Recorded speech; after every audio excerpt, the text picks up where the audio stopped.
నేను దేవుని కర్ర. దేవుడు చెప్పిన చేతిలో ఏముంది? నేనే ఉన్నా. హల్లెలూయా. మోషే దేవుని చేతిలో కర్ర ఉంది. ఆ కర్ర ఎవరు? నేనే. మోషే అంటాడు దేవుని కర్ర చేత కూర్చుందని. ఆ కర్ర చాపితే చాలు సముద్రము ఆగిపోతుంది.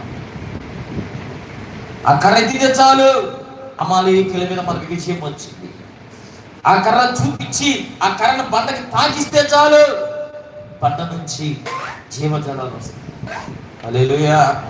దేవుని కన్న హస్తానికి తోడుగా ఉంటే నువ్వు